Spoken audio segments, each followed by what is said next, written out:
உண்மையை எடுத்ததுக்கு எனக்கு பிரச்சனை. அதாவது பத்திரிக்கை தான், என்னுடைய படங்களே பத்திரிக்கை தான். அதான் சொல்லிட்டேன், 90% உண்மை இருக்கும். ஃபஸ்ட்டு சென்சார் போனதுமே என்எஃப்டி தேட்டரில் போட்டோம். படத்தை பார்த்துட்டு 2 மணி நேரம் படத்தை பார்த்துட்டு 4 மணி நேரம் விவாதம் பண்ணிவிட்டு என்னை கூப்பிட்டாங்க. இந்த படத்துக்கு சர்டிஃபிகேட் தர முடியாது. ஏன் சார், என்ன பிரச்சனை? இல்லை, 2 அரசியல் கட்சிக்குள்ள மோதல் வரும் இந்த படம் ரிலீஸ் ஆனா. என்னென்ன அப்படி ஒன்றும் படம் எடுக்கலையே, என்னது இது? பொள்ளாச்சியில் 4000 பெண்கள் பாதிக்கப்பட்டிருக்காங்க. கிட்டத்தட்ட 40-50 பெண்கள் அங்கேயே கொண்டு புதைச்சிட்டாங்க. இந்த போலீஸ் ஸ்டேஷனுக்கு சொல்ல போகிறேன்னு சொன்ன பொண்ணுங்களாம் காணும், அடையாளமே இல்லை. யாரும் இதை பற்றி கண்டுக்கலை. நான் ஆதாரம் வச்சிருக்கேன். இந்த படத்துக்கு போயிட்டு மணிப்பூர்லேருந்து சாமியார்லாம் எதுக்கு வரணும்? எனக்கு ஒரு பயம் வந்துச்சு. நம்மளை சுட்டுக்கிட்டு போடுவாங்களா படம்? இதுக்கு போயிட்டு இதை வந்து தூக்கணும் அப்படின்னா, சார் இது என்ன சார், பொள்ளாச்சி அதாவது பெண்கள் மீதான பாலியல் வன்கொடுமை தொடருமே. ஆனால் தான் தொடர்ந்தா தான் சார் நான் வந்து அடுத்த படம் பண்ண போகிறேன். அதை தூக்கணும் என்ன சார் தான்? அப்போ தூக்குனா அப்போ என்ன தொடருமா? சரி, அடுத்து என்ன பார்ப்போம்னு பார்த்தா பொள்ளாச்சிங்கிற டைட்டிலே தூக்கணும் சார். அந்த ஊர் நடந்தது, அதெல்லாம் அவங்க எதுவுமே ஏற்றுக்கல. நான் எவ்வளவோ ஆர்கியூமெண்ட் பார்க்குறேன். ஃபுல்லாக படத்தில் எல்லாத்தையும் பார்த்துட்டு 109 கட்டு மொத்தம். நான் என்ன தப்பா பண்ணிட்டேன்? ஏதாவது ராமாயணத்தை பார்த்து எடுத்தேன், ஏதாவது ராமாயணங்கிறது கட்டுக்கதை, அதை எடுத்தானே நீ 1000 கட்டு கூட நான் கவலைப்பட மாட்டேன். இது பொள்ளாச்சியில் நடந்த கதை. அப்போ நீதிபதிக்கே இங்கே வந்து பாதுகாப்பு இல்லைன்னா, இப்போ இந்த பாலியல் பொள்ளாச்சி மாற்றம் எடுத்துருக்க எனக்கு என்ன பாதுகாப்பு? எனக்கு பிரச்சனைனா யாருக்கிட்ட போவேன் சொல்லுங்க. பாரதியார் இருந்தால் இப்போ என்ன கேட்டிருப்பாரு? இது என்ன பாரத தேசமா இல்லை பாலியல் தேசமா தான் கேட்பாரு. மணிப்பூர் பாலியல் பூமி ஆயிடுச்சு, மத்திய பிரதேசம் பாலியல் பூமி ஆயிடுச்சு, உத்தரப்பிரதேசம் பாலியல் பூமி ஆயிடுச்சு. அப்போ தமிழ்நாடு அந்த நோக்கமா? இப்போ சென்சார் போர்டு யாருக்கு சப்போர்ட் பண்ணுறீங்க? அதாவது எனக்கு வந்து நான் சினிமாவுக்கு ஃபஸ்ட்டு வந்ததுலேருந்து ஏதாவது ஒரு புதுமையாக பண்ணணுமேனு தான் நான் முயற்சி பண்ணிகிட்ருக்கேன். ஆனால் சென்சார் போர்டால் நான் ரொம்ப பாதிக்கப்பட்டிருக்கேன். மிகப்பெரிய ஒரு மன உளைச்சலை சந்திச்சிருக்கேன். அதாவது நான் பண்ண ஃபஸ்ட்டு ஷார்ட் ஃபிலிம் குறும்படமே நேசம்னு ஒன்று. அதாவது என்னுடைய எல்லாமே மொத்தம் இது வரைக்கும் 4 படம் பண்ணியிருக்கேன், ஒரு குறும்படம் பண்ணியிருக்கேன். எல்லாமே 90% உண்மை இருக்கும், 10% தான் கற்பனை இருக்கும். ஆனால் உண்மை சம்பவத்தை பண்ணக்கூடாதுன்னு சொல்லி இங்கே சென்சாரில் பிரச்சனை நடந்துகிட்ருக்கு. அந்த நேசம்ங்கிற ஒரு ஷார்ட் ஃபிலிமில் தருமபுரி பஸ் ஸ்டாண்டுக்கு பக்கத்தில் அந்த ஒரு போலீஸ் பூத்தில் ஒரு மனநல பாதிக்கப்பட்ட பொண்ணை கொண்டு போய், ஒரு தாய் மனநல பாதிக்கப்பட்டாங்க, பொண்ணு வந்து இறங்கியிருக்காங்க, கொண்டு போய் அந்த போலீஸ் பூத்தில் போயிட்டு ரெண்டு போலீஸ் வந்து பிரச்சனை பண்ணுறாங்க. அந்த பாலியல் வன்கொடுமை பண்ணுறாங்க. இது வந்து பேப்பரில் பத்திரிகையில் வந்தது. அதாவது என்னுடைய படங்கள் இதை தான் போய் எடுத்தேன். இதுலேயே அங்கே பிரச்சனை, எனக்கு போலீஸ் ஸ்டேஷனில் பிரச்சனை, இதை எடுக்கக்கூடாது அப்படின்னு. அதுக்கு பிறகு நான் வந்து முதல் படம் மாயவரம்னு சென்சாரில் படம்லாம் முடித்து சென்சாருக்கு போச்சு. ஒரு 45 நிமிஷம் படத்தை கட் பண்ணிட்டாங்க. என்ன சார் ஏன் இது அப்படிங்கும்போது, நான் வந்து அதை என்னுடைய படங்கள்லாம் நான் அவர்கிட்ட ஆர்கியூமெண்ட் பண்ணுறேன். பக்கீர் சாமின்னு ஒரு ஆர்வம். சார் இது வந்து நடந்த கதை. அதாவது எங்கள் ஊரில், அதாவது இப்போ சன் செய்தியாளர் இருக்காங்களே பிரபுதாசன், அவங்க ஊர் பக்கத்து ஊர் தான், மணல்மேடு காவல் நிலையத்துக்கு பக்கத்தில். அந்த சம்பவம் நான் பஸ்ஸில் வந்துட்டுமா அப்போ ஸ்கூல் படிச்சுட்டு இருக்கும்போது 1994. அப்போ ஒரு ஒரு ஜம்புலிங்கிற ஒரு அக்யூஸ்டை தேடி வராங்க. தேடி வந்ததும் அது அக்யூஸ்டாங்கிறது கோர்ட்டு தான் சொல்லணும். காவல்துறையே வந்து ஒரு குற்றவாளின்னு அவனுக்கு வந்து தேடி வராங்க அந்த பையனை. அந்த பையன் இல்லை, அந்த பையனோட சகோதரியை ஜீப்பில் ஏற்றிட்டு போகிறாங்க. ஈவினிங் 6 மணிக்கு கொண்டுட்டு போயிட்டு ஸ்டேஷனில் வச்சு, அப்போல்லாம் சாராயம் ஊழல் தான் எங்கே பார்த்தாலும், ஃபுல்லாக டெல்டா மாவட்டம் ஃபுல்லாக சாராயம் அதிகமாக புழக்கத்தில் இருக்கும். அதை பறிமுதல் பண்ணுற அந்த சாராய மூட்டைகளெல்லாம் காவல் நிலையத்தில் தான் வச்சுருப்பாங்க. போலீஸ்லாம் நைட்டில் குடிப்பாங்க, ஃபுல்லாக எடுத்து சாப்பிட்டு போதையில் தான் இருப்பாங்க. மணல்மேடு காவல் நிலையம், இது எல்லா பத்திரிகையிலும் வந்திருக்கு. அப்போ அந்த பொண்ணை கூப்பிட்டு போயிட்டு நைட்டு விடிய காலில் ஒரு 4 மணி தான் கூப்பிட்டு வந்து வீட்டில் விடுறாங்க. வீட்டில் வந்து பார்க்குறாங்க, தாய் பார்க்குது, இந்த பொண்ணை பார்க்குறாங்க. வெள்ளை கலர் ஜாக்கெட்டு, ஃபுல்லாக ரத்தமாக இருக்குது. ஒரு தாய் எப்படி பதறுவாங்க? அது கேட்குறாங்க, என்னம்மா நடந்துச்சுன்னு. அம்மா 5 போலீஸுமா, ராத்திரி முழுக்க வலிக்குதுன்னு சொல்லுமா, எவ்வளவோ என்னால் முடியலன்னு கத்துறேன், யாருமே என்னை வந்து கண்டுக்கலாமா. ஒருத்தர் மாற்றி ஒருத்தர் என்னை வந்து ரொம்ப மோசமாக, பல்லு படாத இடமே இல்லாமல் என் உடம்புலன்னு சொல்கிறாங்க தாய்கிட்ட. தாய் பதறி அடித்து தெரு மக்கள்கிட்டலாம் கூட்டி சொல்லி,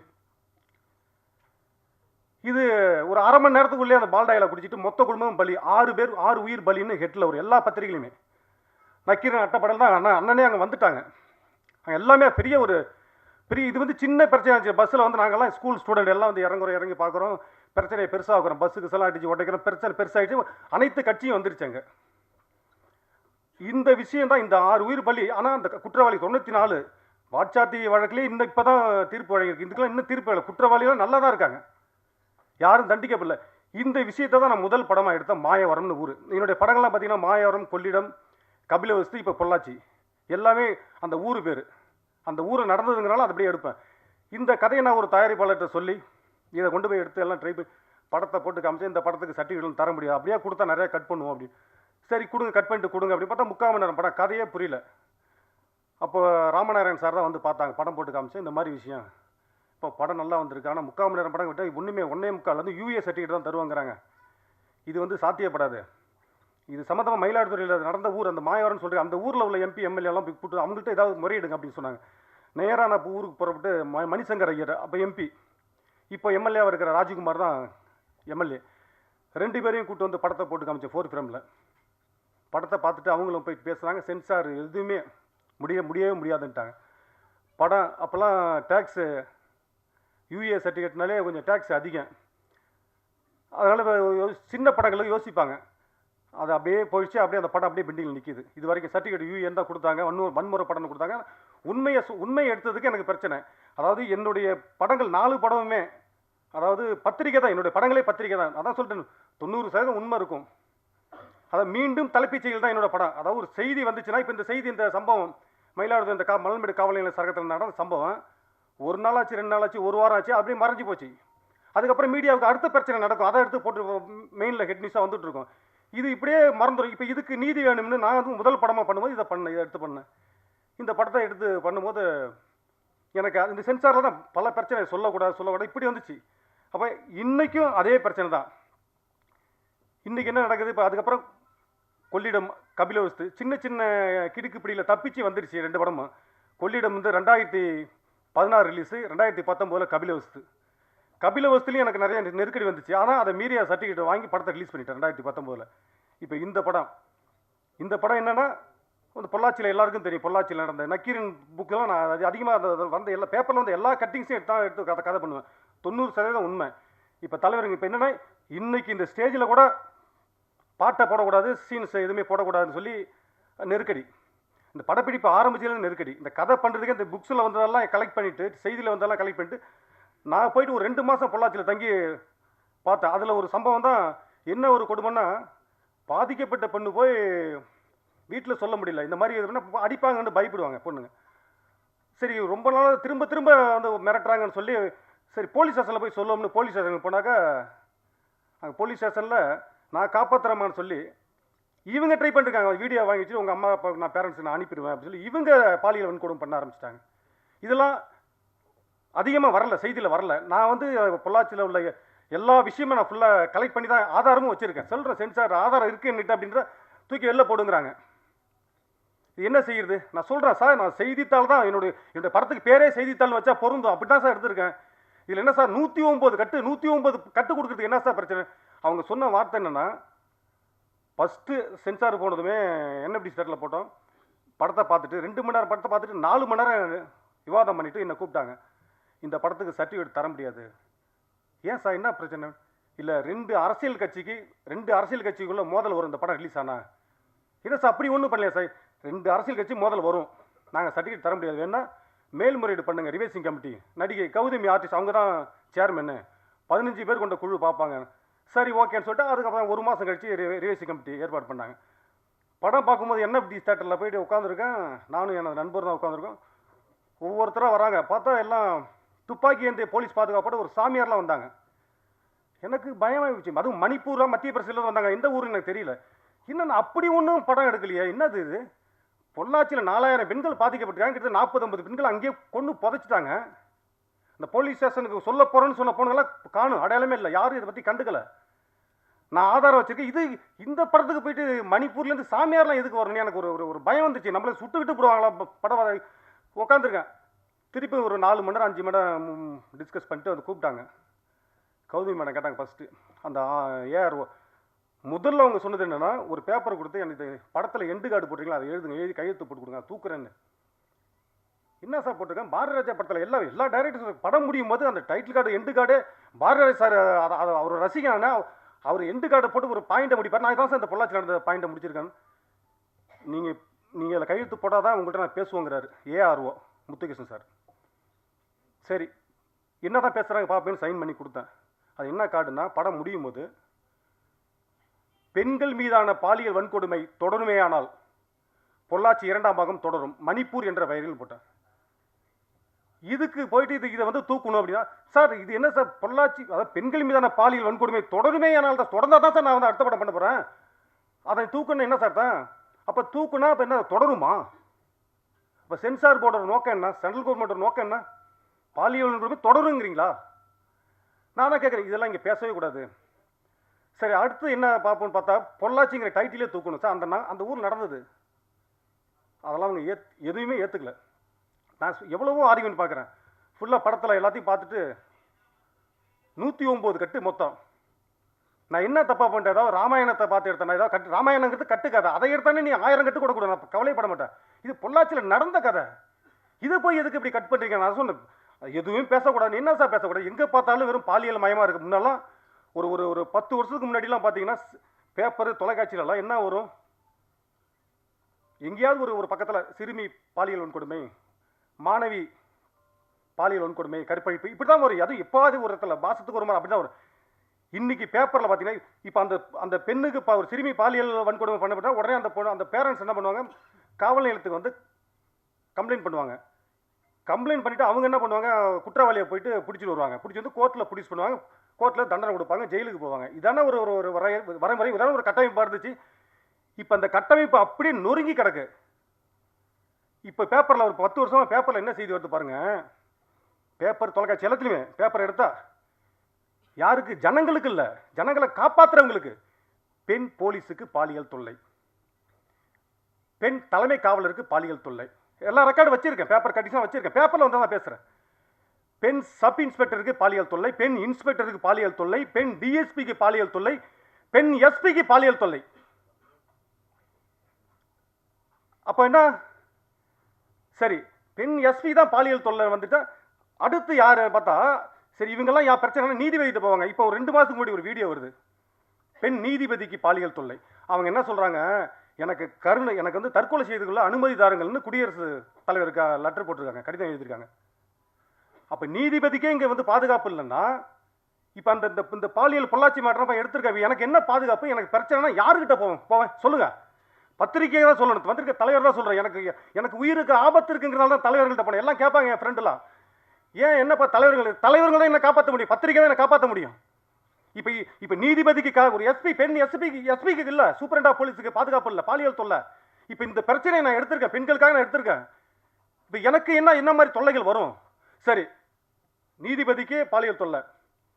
சரி நான் இப்போ நேராக இராணுவத்துக்கு போகிறேன்.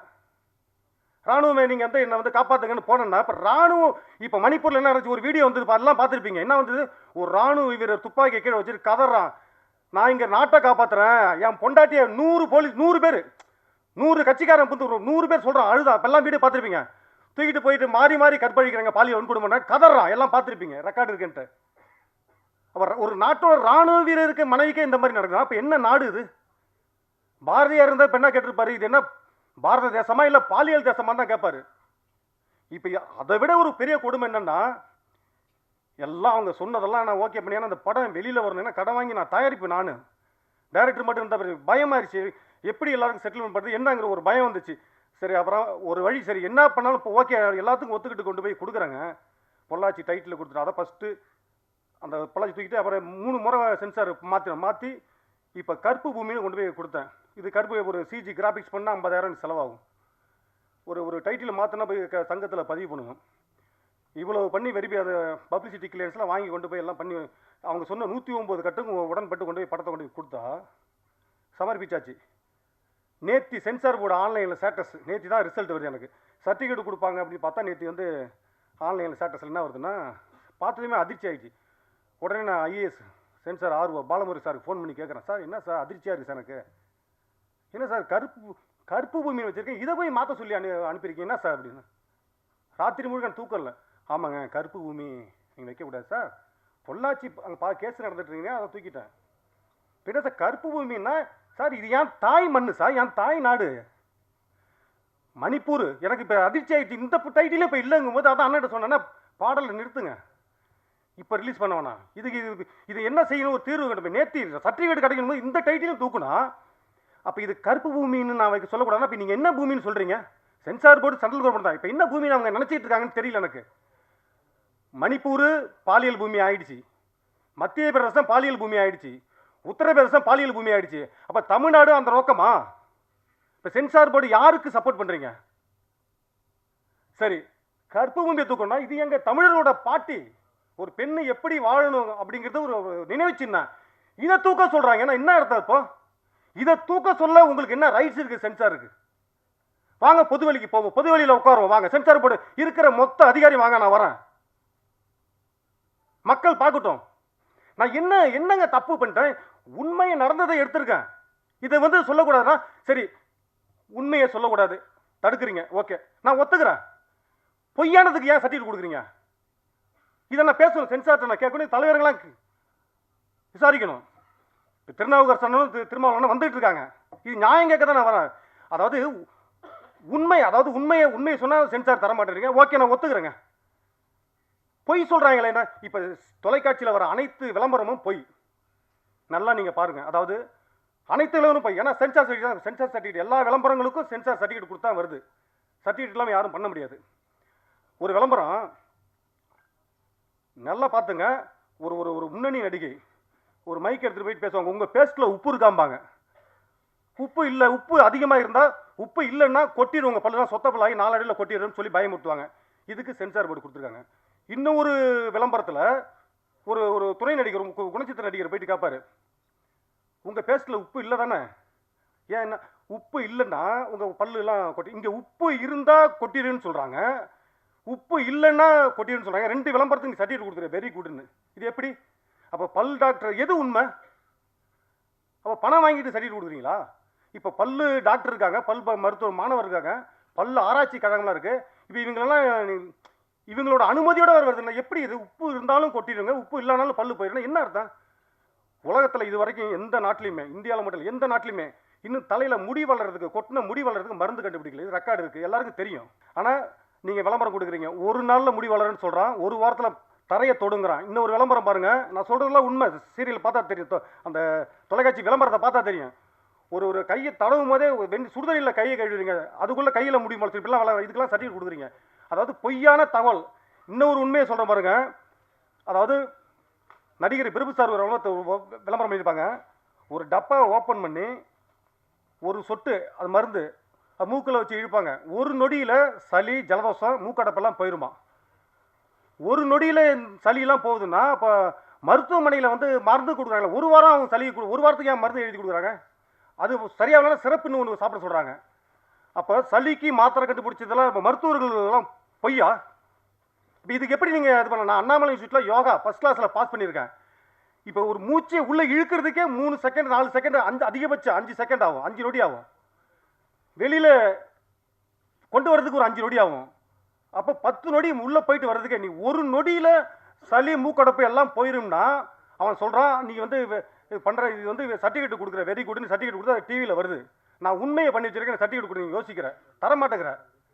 அப்போ இதுக்கு என்ன இது என்ன இதுக்கு என்ன தீர்ப்பு? என்ன எனக்கு நியாயம் வேணும். என்ன இது? எப்படி இதுதான்? அதாவது பொய் சொன்னால் சர்டிஃபிகேட் கொடுக்குறாங்க, உண்மையை சொன்னால் சர்டிஃபிகேட் கொடுக்கல. இதுதான் இப்போ உள்ள பிரச்சனை. அதாவது என்னுடைய படங்கள் மொத்தமே, அதாவது எல்லாமே இந்த மாதிரி பெண்களுக்கு விழிப்புணர்வு ஏற்படுத்துகிற மாதிரி தான் நான் படம் எடுத்துட்டு இருக்கேன். இப்போ என்னுடைய அடுத்த படம், இப்போ இயக்குநர் சங்கத்தில் செல்மணி சார் அவர்கள் தலைமையில் 2500 பேர்கிட்ட கதை கேட்டு 52 கதைகள் தேர்வு செய்யப்பட்டிருக்கு. அதில் 10 படத்தை ஐஸ்வரி கணேஷ் ஐயாவே தயாரிக்கிறேன் இருக்காங்க. அந்த 52 ஸ்கிரிப்டில் நானும் ஒரு ஸ்கிரிப்ட் ஓகே பண்ணியிருக்கேன். அப்போ அந்த கதை என்னென்னா பாலியல் தான், அதுவும் பாலியல் வன்கொடுமை தான். அதாவது நவீன முறையில் நடக்குது இப்போலாம் பாலியல். அதாவது ஒரு சில இடத்துல நான் சொல்கிறேன், 5 பெண்கள் வேலை பார்க்குற இடத்துல ஒரு பெண்களுக்கு பாலியல் தொல்லை நடக்குது. 5000 பெண்கள் 10,000 பெண்கள் ஒரு நிறுவனத்தில் ஒரே ஒரு கம்பெனியில் வேலை பார்க்குறாங்க. அங்கே எப்படி நடக்கும்? அங்கே இருக்காது. சப்போஸ் அந்த பொண்ணு பாலியல் பாதிக்கப்பட்டு வெளியில் போய் சொல்ல முடியாது. சொன்னால் அந்த கம்பெனி நடத்துகிறவங்களாம் ஆட்சி அதிகாரத்தில் முக்கியமான போஸ்டிங்கில் இருக்காங்க. எப்படி அந்த பொண்ணு போய் வெளில சொல்ல முடியும்? தற்கொலை பண்ணிக்கும். இது ஒரு பக்கம் நடந்துட்டு. இதுதான் அடுத்த கதை. ஆர்கே செல்வன் சார்ட்டு தான் ஜூம் காலில் கதை சொல்லி ஓகே பண்ணி வச்சிருக்கிறேன். இப்போ அடுத்த படம் என்ன வந்து எப்படி 15 கோடி ரூபா பட்ஜெட், இந்த படத்துக்கு எப்படி என்ன நம்பி ஃபைனான்சியர் வருவாங்க? படம் எப்படி பணம் பண்ண யோசிப்பாங்கல்ல. இவன் நேசமுரளி படம்னா சென்சாரில் மாட்டிக்கும், நிறைய காட்சியை கட் பண்ணுவாங்க. இதில் 109 கட்டுறோம், அதில் எத்தனை கட்டு வரும்? அதுவும் பாலியல் வன்கொடுமை தான் கண்டென்ட். எப்படி? இதுதான் எனக்கு பிரச்சனை. எனக்கு வந்து இந்த படம் எடுத்ததுலேருந்து எனக்கு பிரச்சனை, எனக்கு பாதுகாப்பு இல்லை. அதுதான் தலைவர்கள்லாம் நான் வர வச்சு கேட்டிருக்கேன். ஏன்னா எங்கே பார்த்தாலும் இதான் எல்லாம் ஃபுல்லாக பாலியல் மயமாக இருக்குது. இதை படம் எனக்கு இது பிரச்சனை இல்லை. இந்த கற்பு பூமிக்கு ஏன் தரமாட்டேறாங்க? அதுக்கு எனக்கு எனக்கு நீதி வேணும். அதான் பத்திரிக்கை நீங்கள் தான் கேட்டு சொல்லணும். இதில் இன்னும் ஒரு விஷயத்த சொல்லி முடிச்சுக்கிறேன். இன்னும் ஒரே ஒரு பாயிண்ட்டை சொல்லி ஆகணும். அதாவது ஃபஸ்ட்டு சென்சாரில் சர்டிஃபிகேட் தர முடியாதுக்கு ரீசன் சொன்னது என்னென்னா, 2 பொலிட்டிக்கல் கட்சியில் மோதலை உருவாக்குற மாதிரி நீங்கள் படம் எடுத்துறீங்கன்னாங்க. 2 கட்சி, சரி 2 கட்சினா என்ன தெரியும், தமிழகத்தில் 2 கட்சி பெரிய கட்சி. அப்போது இவங்க என்ன சொல்கிறாங்க, சொல்லுது யார்? Chairman Gautami madam. அவங்க இப்போ சொல்லிட்டு எங்கே போயிருக்காங்க? இடையில ஒரு ஒரு 4 நாளுக்கு முன்னாடி ஒரு ஃபோட்டோ பார்த்துட்டு அதிர்ச்சி ஆகிடுச்சு. இப்போ 2 கட்சியில் மோதல் உண்டாகுன்னு சொன்னால் அந்த ஒரு கட்சியில் போய் நீங்கள் இணைஞ்சிருக்கீங்க. இப்போ நீங்கள் இப்போ நான் வந்து அந்த ஒரு கட்சி, நீங்கள் இணைஞ்ச கட்சியில் உள்ளதான் பாலியல் குற்றவாளிகள் எனக்கு எல்லாருக்குமே தெரியும். அப்போ நான் என்ன செய்யறது? இப்போ நீங்கள் 109 கட்டு கொடுத்துறீங்க. ஒருவேளை அவங்க சொல்லிட்டு போட்டாங்க, இந்த படத்தை சின்ன பண்ணமாக்கி சதைச்சிட்டு வா, நான் உங்களுக்கு சீட்டு தரேன்னு சொன்னாங்களா? எப்படி இதை அனுமதிக்க முடியும்? அப்போ நீங்கள் ஒரு கட்சியில் நீங்கள் நேராக போயிட்டு காங்கிரஸில் சேர்ந்துருந்தா இந்த சந்தேகம் எனக்கு வந்திருக்காது. நீங்கள் நேராக போயிட்டு தமிழக வாழ்வுரிமை கட்சியில் சேர்ந்து எனக்கு சந்தேகம் வந்திருக்காது. நீங்கள் கம்யூனிஸ்ட் கட்சியில் சேர்ந்தா எனக்கு சந்தேகம் வந்திருக்காது. நீங்கள் விடுதலை கட்சியில் சேர்ந்தா எனக்கு சந்தேகம் வர்றதில்லை. நீங்கள் மக்கள் நீதி மையத்தில் போய் சேர்ந்தா கூட எனக்கு சந்தேகம் வந்திருக்காது. நீங்கள் போய் நான் எந்த படத்தை, நான் எந்த கட்சிக்காரங்க எந்த 109 கட்டு எதுக்கு கொடுத்தீங்க? ஒரு கட்சியில் உள்ள நீங்கள் இத்தனை பேரை நீங்கள் வந்து சொல்லியிருக்கீங்க, அட்டாக் பண்ணுறீங்க. அப்போ 109 கட்டு கொடுத்துட்டு போய் நீங்கள் அந்த கட்சியிலே சேர்றீங்களா? அப்போ நான் எப்படி நம்புறது உங்களை? இதுதான் நான் சொல்லணும்னு நினைச்சேன். இன்னும் நிறைய பேசணும்னு நினைச்சேன். இன்னும் 1 மணி நேரம் பேசுவோம் சென்சார் போர்டை பற்றி. நிறைய உண்மை எல்லாத்தையும் என்கிட்ட ஆதாரம் இருக்குது.